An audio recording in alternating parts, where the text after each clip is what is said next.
여러분, 잠시 멈춰서서 생각해 보세요. 아침에 눈을 떴을 때 가장 먼저 떠오르는 감정이 무엇인가요? 새로운 하루에 대한 기대감인가요? 아니면 설명할 수 없는 무거운 불안감인가요? 많은 분들이 이 질문에 답하기 어려워합니다. 왜냐하면 우리는 우리 자신의 감정을 느끼는 것조차 허락받지 못한 채 자라왔기 때문입니다. 마치 투명한 유리병 안에 갇힌 나비처럼 날개는 있지만 날 수 없는 상태로 말이죠. 오늘 우리는 매우 중요하고도 고통스러운 주제에 대해 이야기하려고 합니다.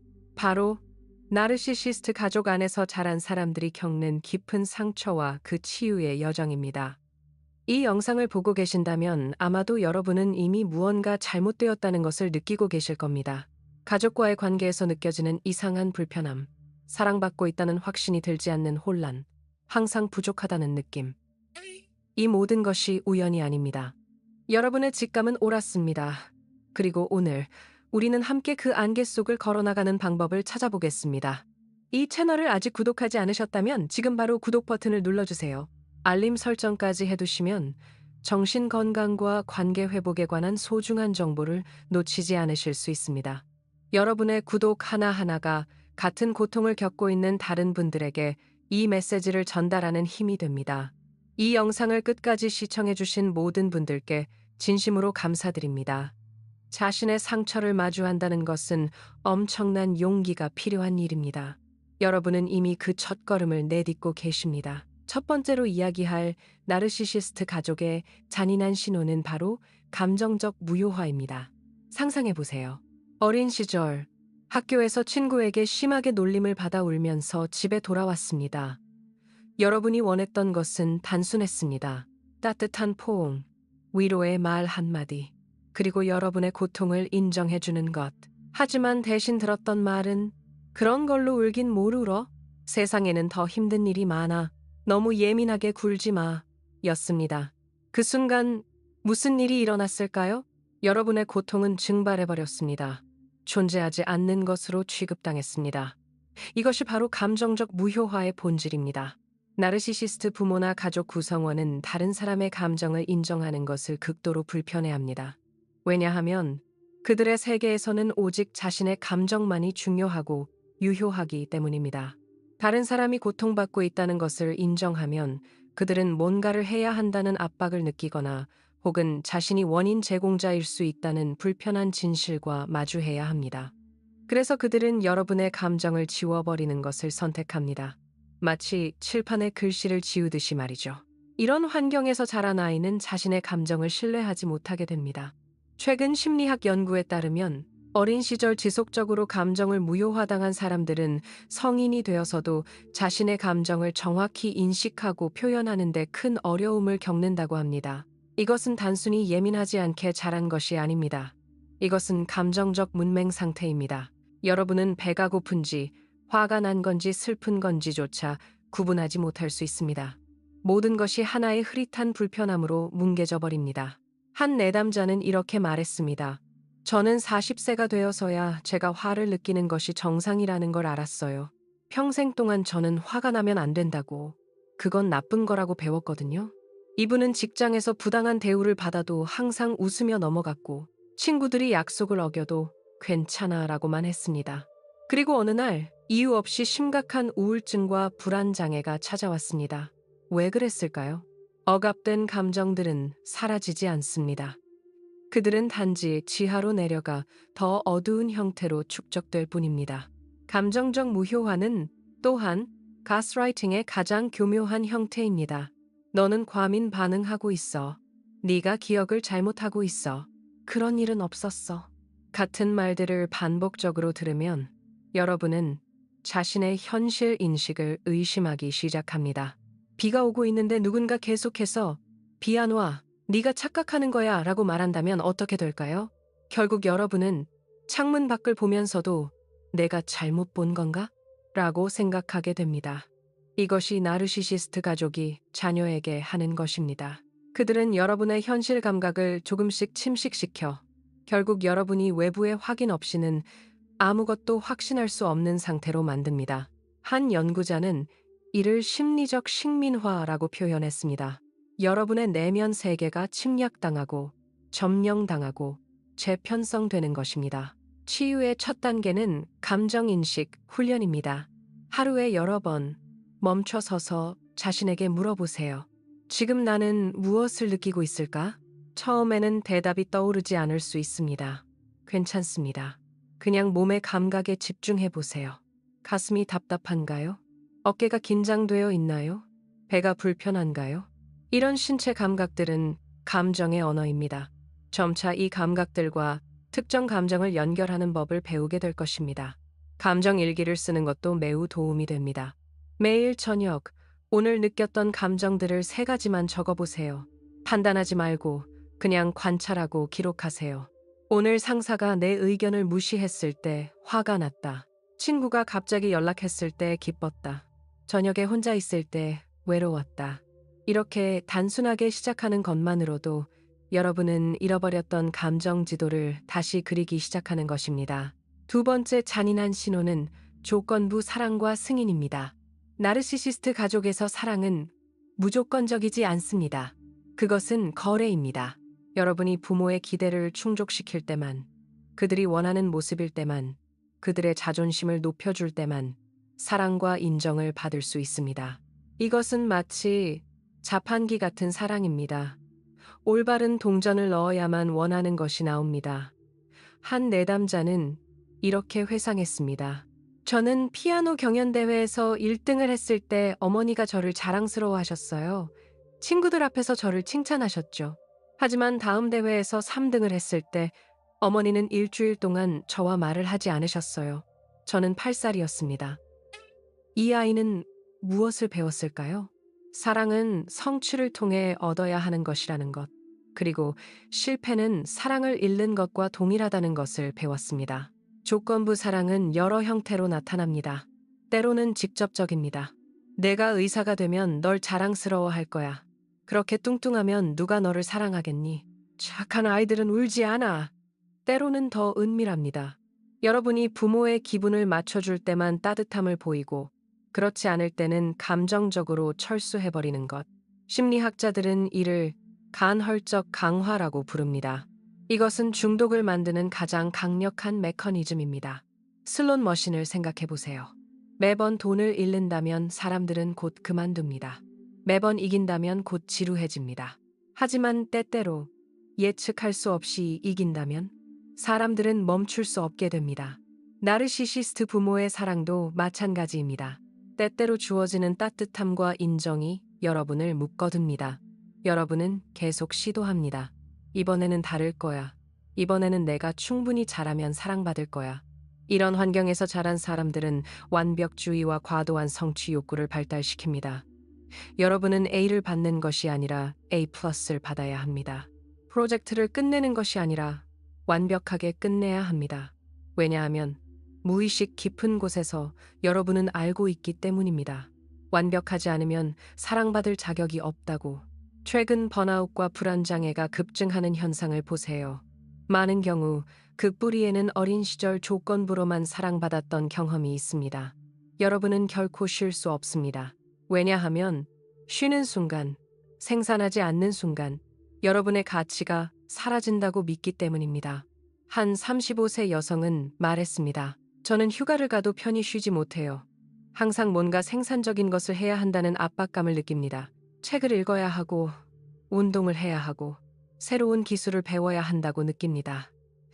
그냥 멍하니 있으면 죄책감이 들어요. 조건부 사랑의 또 다른 비극적 결과는 진정한 친밀감을 형성하는 능력의 손상입니다. 여러분은 사람들이 진짜 여러분을 알게 되면 떠날 것이라고 믿습니다. 그래서 여러분은 가면을 씁니다. 항상 밝고 유능하고 문제없는 모습만 보여줍니다. 하지만 진정한 친밀감은 취약성을 공유할 때 생깁니다. 여러분이 완벽하지 않은 모습, 상처받고 두려워하는 모습을 보여줄 수 있을 때 생깁니다. 조건부 사랑 속에서 자란 사람은 이것을 배우지 못했습니다. 그래서 여러분은 많은 사람들에게 둘러싸여 있어도 깊은 외로움을 느낍니다. 왜냐하면 아무도 진짜 여러분을 모르기 때문입니다.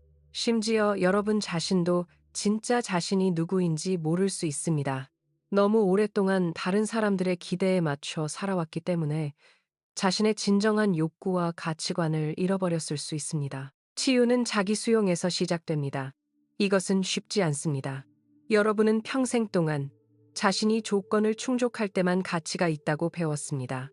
이제 그 믿음을 해체해야 합니다. 작은 실험을 해보세요. 완벽하지 않은 채로 무언가를 제출해보세요. 80%만 완성된 이메일을 보내보세요. 집안일을 완벽하게 하지 않은 채로 친구를 초대해보세요. 그리고 관찰하세요. 세상이 무너지지 않습니다. 사람들은 여전히 여러분을 받아들입니다. 점차 여러분은 배우게 될 것입니다. 여러분의 가치는 성취에 있지 않습니다. 여러분은 존재 자체로 충분히 가치 있습니다. 이것을 믿기까지는 시간이 걸립니다. 하지만 매일 조금씩 여러분은 조건 없이 자신을 사랑하는 법을 배울 수 있습니다. 거울을 보면서 말해보세요. 나는 아무것도 증명하지 않아도 사랑받을 자격이 있다. 처음에는 거짓말처럼 느껴질 것입니다. 계속하세요. 반복은 새로운 신경 경로를 만듭니다. 세 번째 잔인한 신호는 경계선 침해와 독립성 억압입니다. 나르시시스트 가족에서 여러분은 독립된 개인으로 존재할 수 없습니다. 여러분은 부모의 연장선이고 그들의 욕구를 충족시키는 도구이며 그들의 자아상을 반영하는 거울입니다. 건강한 부모는 자녀가 점차 독립해가는 것을 격려하고 축하합니다. 하지만 나르시시스트 부모는 이것을 위협으로 느끼고 방해합니다. 경계선이라는 개념 자체가 존재하지 않습니다. 여러분의 방문은 노크 없이 열립니다. 여러분의 일기는 읽힙니다. 여러분의 친구와 연애 관계는 감시당하고 간섭받습니다. 나는 네 엄마야. 나한테 비밀이 있으면 안 돼. 라는 말은 사랑이 아니라 통제입니다. 한 젊은 여성은 이렇게 말했습니다. 20대 중반에 처음으로 혼자 살기 시작했을 때 어머니는 매일 최소 5번 전화를 하셨어요. 제가 받지 않으면 계속 문자를 보내고 결국에는 뭔가 잘못된 거 아니야? 라며 집주인에게 전화하셨죠. 저는 숨이 막혔어요. 경계선 침해는 신체적일 수도 있고 정서적일 수도 있습니다. 어떤 부모는 자녀가 10대가 되어도 옷을 입는 것을 지켜보거나 화장실 문을 잠그지 못하게 합니다. 어떤 부모는 더 은밀하게 정서적 경계를 침해합니다.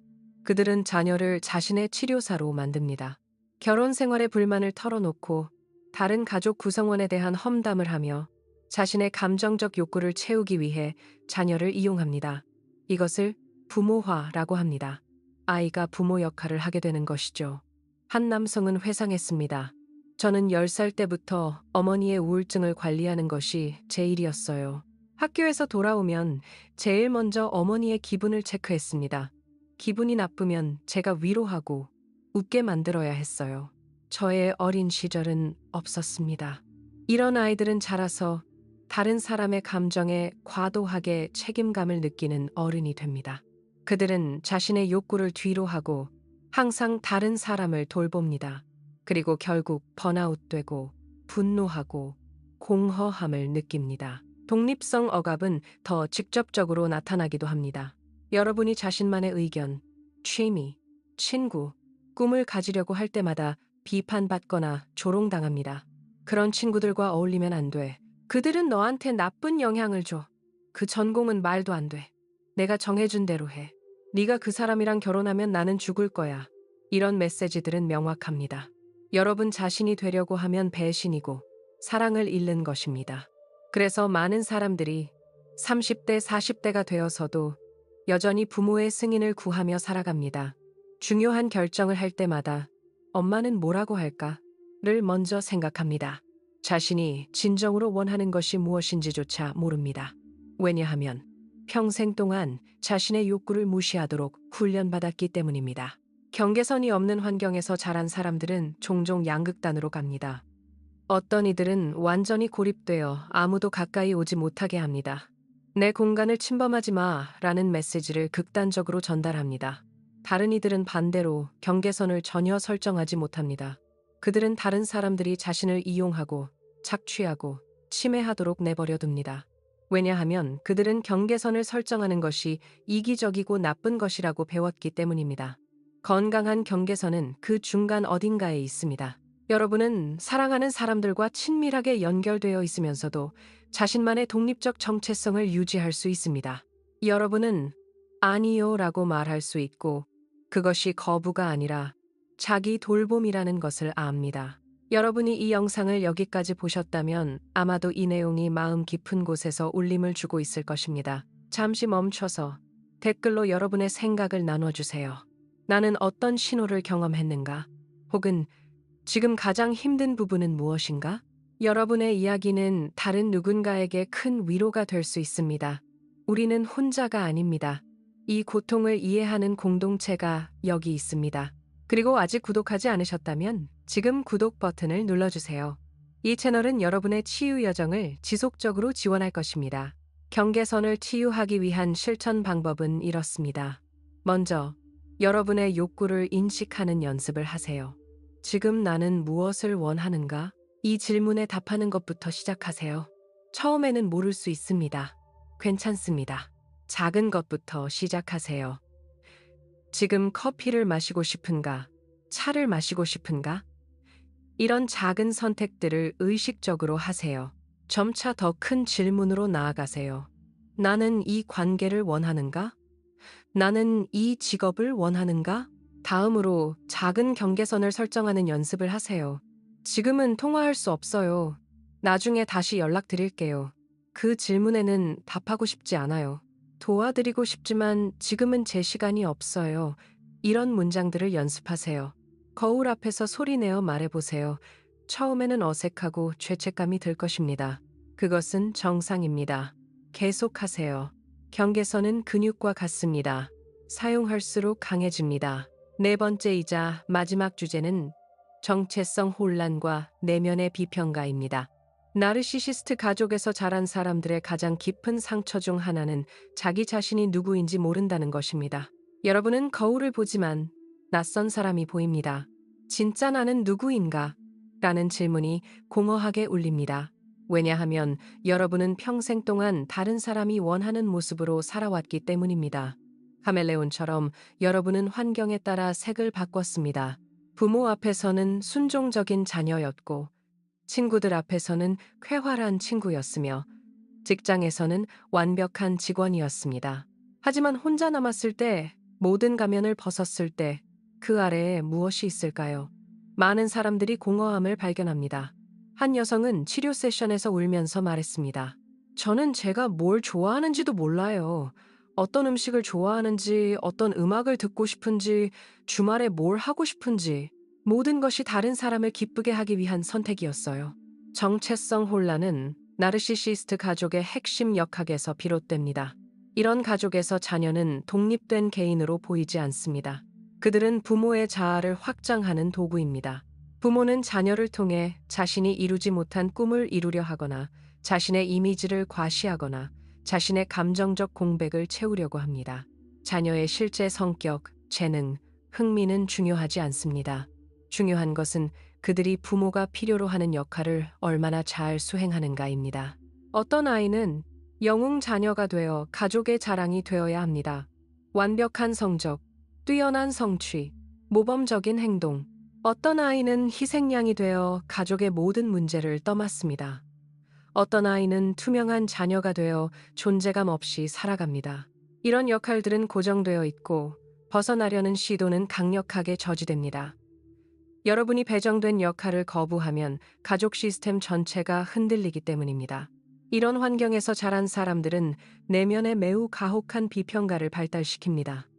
이 내면의 목소리는 끊임없이 여러분을 비판하고 평가하고 깎아내립니다. 너는 충분하지 않아. 또 실수했네. 다른 사람들은 다 잘하는데 너만 못해. 네가 그렇게 하면 사람들이 싫어할 거야. 이 목소리는 원래 외부에서 왔습니다. 부모의 비판적인 말들이었죠. 하지만 여러분은 그것을 내면화했습니다. 이제 부모가 없어도 여러분 스스로가 자신을 공격합니다. 심리학에서는 이것을 내사라고 부릅니다. 외부의 비판자를 내면으로 삼킨 것입니다. 그리고 이 내면의 비평가는 매우 교활합니다. 그것은 여러분을 보호하는 척합니다. 내가 너를 비판하는 건 널 더 나은 사람으로 만들기 위해서야. 하지만 실제로는 그것이 여러분을 마비시키고 위축시키고 작게 만듭니다. 내면의 비평가는 특히 중요한 순간에 나타납니다. 여러분이 새로운 것을 시도하려고 할 때, 취약해질 때, 눈에 띄려고 할 때, 그걸 시도하면 창피당할 거야. 넌 그럴 자격이 없어. 사람들이 뭐라고 생각하겠어? 이 목소리는 때로 너무 강력해서 여러분은 시도조차 하지 않습니다. 꿈을 포기하고 기회를 피하고 안전한 작은 삶을 선택합니다. 왜냐하면 그것이 덜 위협적이기 때문입니다.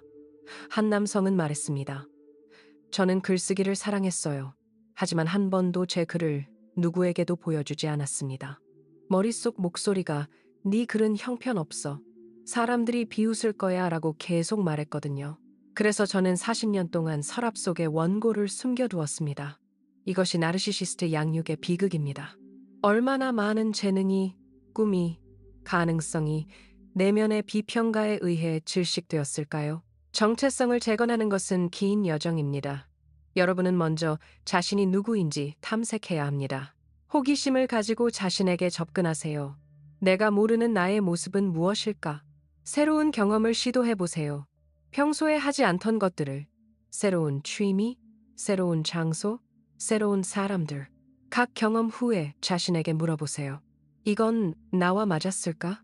나는 이걸 즐겼을까? 판단 없이 단지 정보를 수집하세요.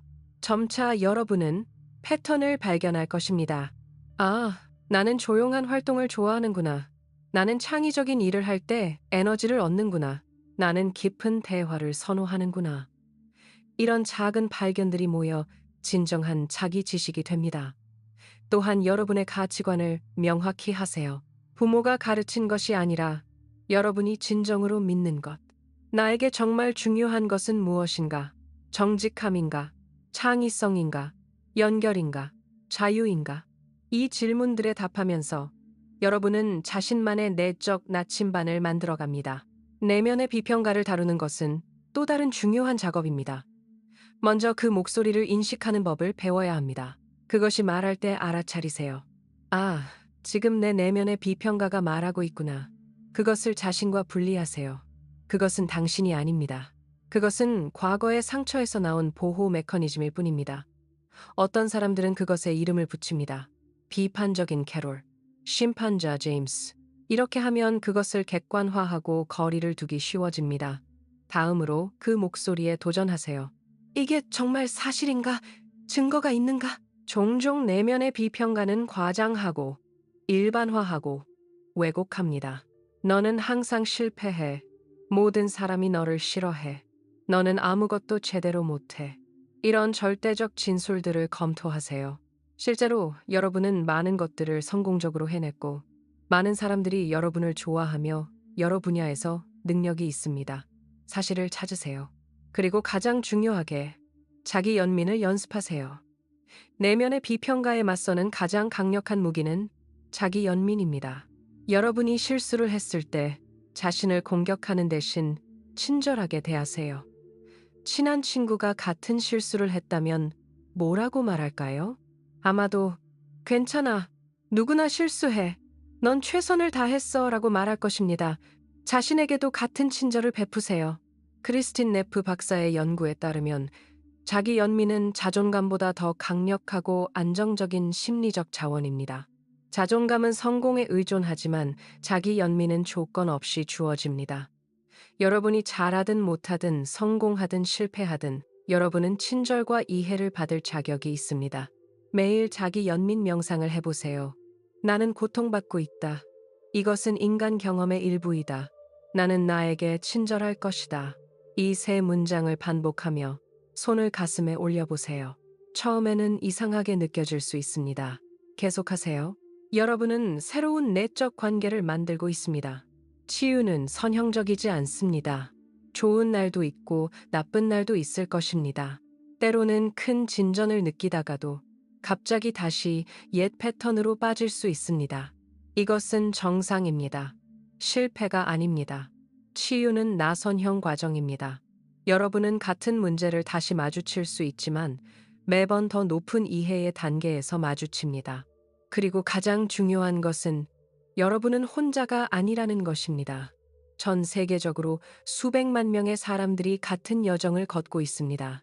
나르시시스트 가족의 상처에서 회복하고 진정한 자신을 발견하고 건강한 관계를 배우고 있습니다. 여러분의 고통은 유효합니다. 여러분의 경험은 중요합니다. 그리고 여러분은 치유될 수 있습니다. 그것은 쉽지 않고 빠르지도 않지만 가능합니다. 매일 작은 선택들이 쌓여 큰 변화를 만듭니다. 이 영상이 여러분에게 도움이 되었다면 좋아요를 눌러주시고 다른 사람들과 공유해주세요. 이 메시지가 필요한 누군가에게 전달될 수 있습니다. 그리고 구독을 아직 하지 않으셨다면 지금 구독해주세요. 이 채널은 계속해서 정신 건강, 트라우마 회복, 건강한 관계에 대한 깊이 있는 내용을 제공할 것입니다. 알림 설정도 잊지 마세요. 댓글로 여러분의 이야기를 나눠주세요. 어떤 부분이 가장 공감되었나요? 지금 여러분의 치유 여정에서 어디에 계신가요? 여러분의 경험은 다른 사람들에게 희망과 용기를 줄 수 있습니다. 우리는 함께 이 어둠을 통과하고 있습니다. 여러분은 사랑받을 자격이 있습니다. 조건 없이 완전히 있는 그대로. 여러분은 충분합니다. 항상 그래왔고 앞으로도 그럴 것입니다. 다음 영상에서 또 만나요. 그때까지 자신에게 친절하세요. 여러분은 용감한 사람입니다.